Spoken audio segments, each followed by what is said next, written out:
One of the things that we have in literacy that we have in our course outline is routines. And it's one of the things that helps me with persistence. The students know what we're doing every day. There is a schedule on the board, and I think that makes a big difference with what Dave is trying to accomplish today, students knowing what is expected of them since the first day.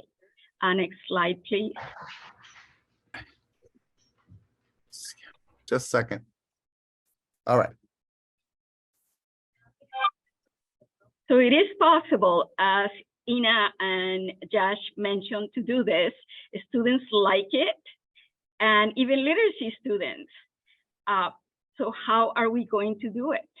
And I think that the instructor is very important, just like Ina presented and Josh, with a lot of enthusiasm and cheers. It's contagious. If you present something that you really like and believe in, the students are going to get the same feeling. There is a lot of modeling involved, and I have this sticky in front of me in my computer that says, how do I know that my students are learning? I keep it there because I want to keep that in front of me all the time as I'm developing my lessons. So what do I do? How do I do the teacher modeling? And I learned this from the ABE program and from Dave. And what I do is gradual release of responsibility so that students have choices and students have a lot of repetition, a lot of examples, and a lot of opportunities. It's never just once and goodbye, we're done. They continuously have chances. And what I have done this week, we use our student score sheet on Tuesday, Wednesday, and today. So they have 3 days. And our promotional testing begins on February 16th. So we've been doing this since November. And I wanted to show you the 2 things that I use in my classroom. For the level 1 beginning low A students, I use this simplified checklist that you see on the screen. It doesn't have a lot of the criteria that the other one showed, the one that we use to give to our administrators. And I like it like this so that we just work on the skills, the content, the comprehensibility, and the accuracy. And I am the one guiding the students with the vocabulary as to what we're looking for. So I tell the students, for content, did the student follow directions? Did comprehensibility, do you understand what the person is trying to say? For accuracy, do you see a capital letter? Do you see a period? Is the correct spelling? So I use only the skills. I don't want to see a lot of writing because I think that confuses my beginning low students and definitely my literacy students. So for literacy, what I do is I have a checklist, and the checklist helps me with asking the students what they can and cannot do. And if you look at them on the screen, it is very different.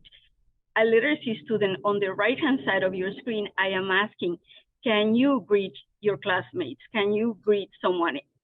Yes, I can, not yet. So I don't even give numbers to them. It's just a yes or a no, not yet. And the beginning of the class, we begin to learn vocabulary, not yet. What does that mean for you in your level? We can move on to the next slide.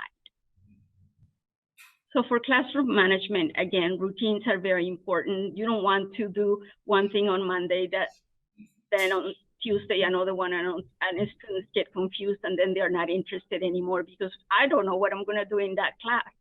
I read a student comment once that said, you need to be drunk to come to this class when I went to observe a class. And that was really embarrassing for me to read a comment that the student gave a teacher. So I've learned from that experience. And I definitely want to give a student information. Just like Josh does, I like to let them know what you're going to be doing in my class. So having a purpose, and I include the administrators, although I'm not being installed this year, I always like to think, how am I going to meet the administrators, the district's requirements? So I create a foundation with routines, with the student score sheet, so students become familiar with it. with the scoring system since the very beginning, because this is going to be something that they will be graded on for the 6 levels.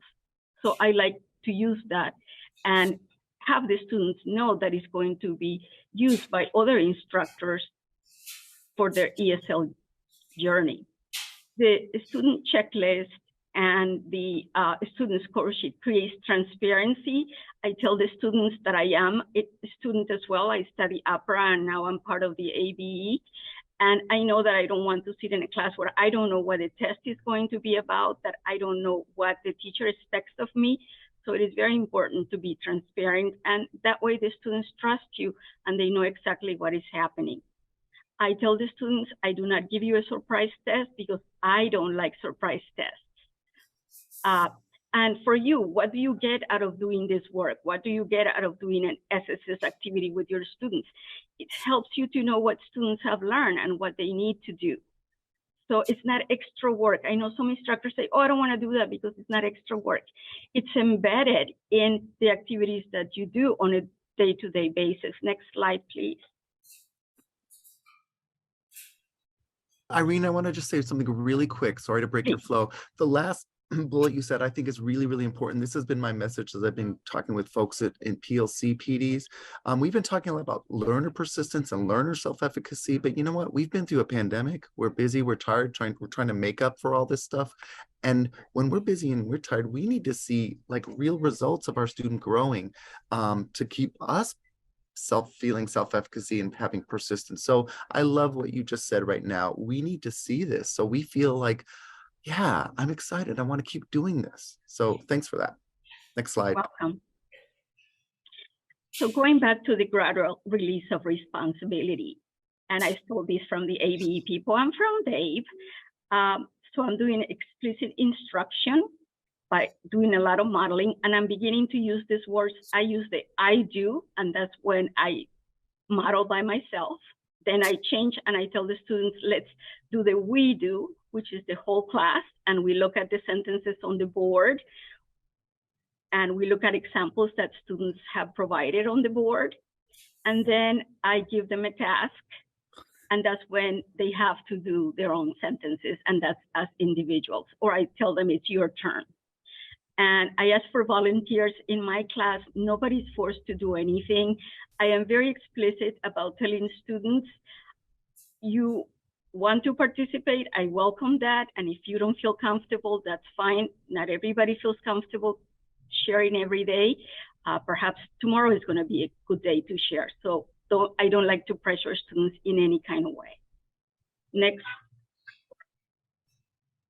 slide, please. This is what I have in my classroom. And this is one activity that we did on Wednesday. And a student wrote that sentence, and someone came and decided to give points. And please go back to the picture. And just like Ina said, students become very competitive, and they said, oh, Dr. James, why don't we have a 0? I want to give this person a 0. And I said, well, the district doesn't want to give anybody a 0, so let's just concentrate with what we have here. So they decided that for content, the person wrote a sentence, they gave it a 2. For comprehensibility, there was a big debate, and the student who was doing this decided to do a 2. The accuracy, a 1, because we don't have a period, we don't really understand the spelling of the words. But again, the students wanted to just do a 0. And they have the sample there that if you have 5 points or less, it's a no pass, and then a 9 plus is a pass. And you can use this with the speaking activity as well. Next slide, please. This is the activity when it's their turn to do the work, and the students write the sentences, and then we sit down together. I do individual counseling with each student.